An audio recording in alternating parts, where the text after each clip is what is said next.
morning, everybody. My name is Katrina. I'm here to help. Been a while. I had some personal issues to sort out.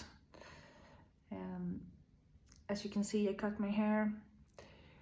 So this is one of the things that have been going on. And I have brought my morning coffee. No, it's the usual stuff: 1 egg, glasses, 1 egg, cacao, and cinnamon, gurkmeja, yeah, and coconut oil, yeah, and white jam. So, I've been wanting to talk to you, but it's been really stressful. So, I went to the doctor yesterday, and now I am on sick leave on 25%. Doctor wanted to put me on sick leave for 100%, and I tried to tell her that my job is the one good thing right now, because, well, you who have been following me know that I am a high-functioning autist. I got my diagnosis in May 24. I'm now 45 years old. I have one job in all this lifetime that have worked for me. I'm on my 6th year now, 6th year in my profession, and I have gotten there through a degree from the university, a small one in psychology. Yes, 2 courses, A and B, 2 semesters of psychology, and additional courses to make a small exam. This has taken me 10 years, and now it's pretty sure why it's been like this. Gone undiagnosed for most of my life. My bangs are irritating me. They are tickling me here, but it's much better than it was before, because I was always getting overheated. Why I've been having an uncut hair for this long is because I didn't have any money to do it, to cut my hair. Since I grew up and didn't get a job, I got to university instead, because then you can get the government aid CSN, which is kind of wrong in that position that students take that opportunity instead of job seeking. Then they prolong their ability to get help in some ways. For me, it meant that I went to university for 10 years and spent all my student loans on that. So, and I got my job fairly late because there was difficulty in knowing how to write an essay, and I couldn't get the right help to explain it to me how to do it. I'm quite smart, if I say so myself, but the problem is to get all the normal people to understand that everything is not obvious. Everything is not it's implied. That's the word. That's yeah. I think certain things are implied, that there's something is a priori before your experience that is certain, and the basic normal society for atypical people, there's nothing that's is normal, but the laws that govern this country that I'm born in, Sweden, are not there to aid us on the spectrum. This is what I found out through my journey. So there we are.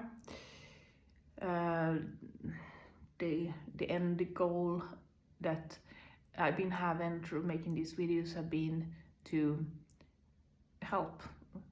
I share my story to help other people, and this is how far it's gotten me. Yesterday I was at the doctor's office, and the doctor told me that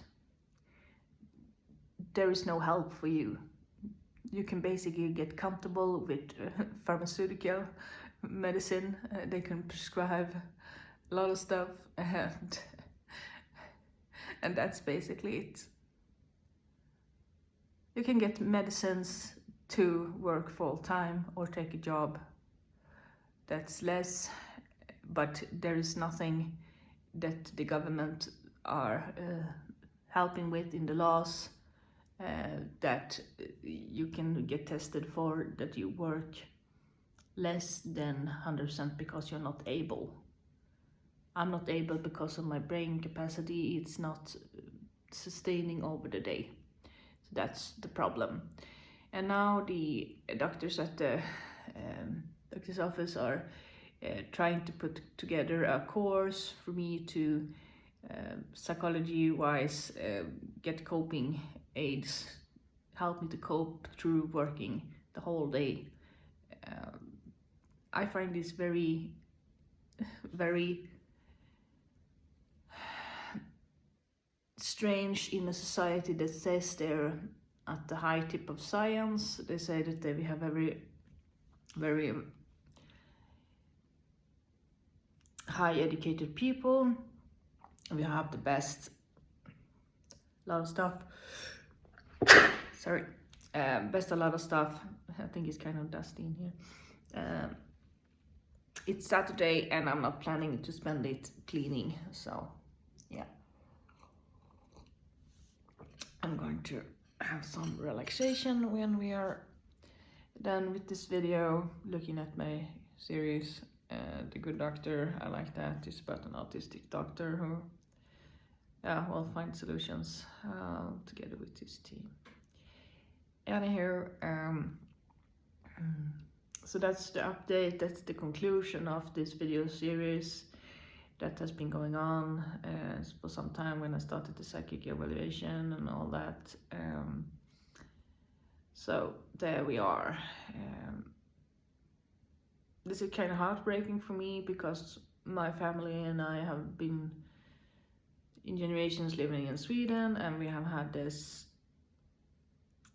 in this society's view, a malfunction, if you can use that word. I'm sorry, I don't mean to offend anybody by saying that, but the laws are not here to protect us.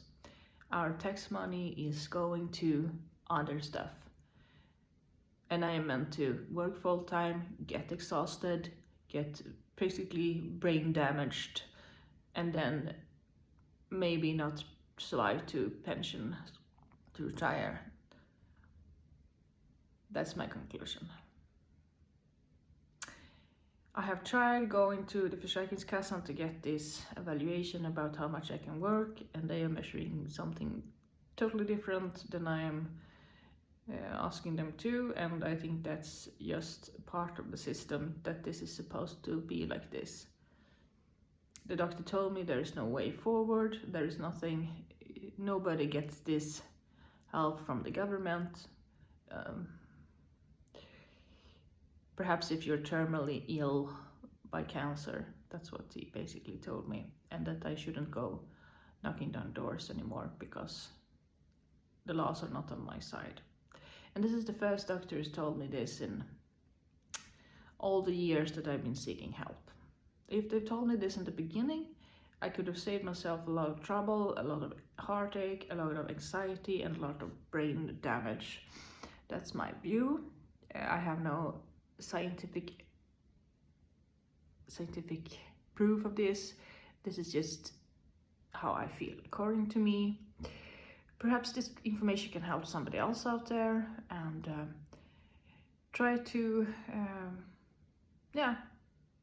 go somewhere else where the laws are more beneficial to you, because when you pay your taxes in one country and they have no aids for you, the taxes are going to other things where I basically eat, work and sleep, and I get no holidays because I need to take that time off in my normal work schedule. I have no money to travel, I have no money for furniture. I'm just basically surviving. So this is the way it has been. And now I have survived so far so I can go back to my normal hairdo, which I had when I was in high school. 45 years old. I'm not really prepared to take a pension in Sweden, to take my retirement here,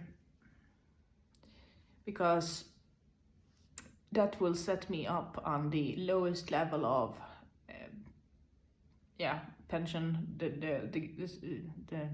my postponed salary, and that will make me very sedentary to one place here, and that's not really what I want to do. I don't want to sit in one place. So there we are, short version of the story. Is anybody who's struggling out there with getting AIDS and help for autism and other neurotypical stopped AIDS? This is what I've learned. Take what you can, leave the rest. And I wish you to take care of yourselves and do what's right for you and not hurt other people, of course, but it's hurting me that the system is like that. It's hurting me to continue like this, and it's hurting other people. I know this. So the only way we can do something is to change the laws. The politicians need to get an eye-opener in this area. And that's where we are. It's a sad story. But as you see, I'm sitting here, still alive, still with my new haircut, which I love. It's very cool. Also, it's cold in the neck, which has been a very big problem for me, that I've been overheating for years, going around biking and inlining back and forth to work because it's too expensive to drive in the city, and there are no parking spaces in a long-term manner that is not sustainable. So I'm trying to find sustainable ways to not go back in my evaluation, back to, I don't think that's the right word, but I don't want to go back to how it was before. I want to go forward to something better, as we all do. So with that, I wish you a good day, take care of yourself, and a Merry Christmas for you guys who celebrate that. Take care, bye.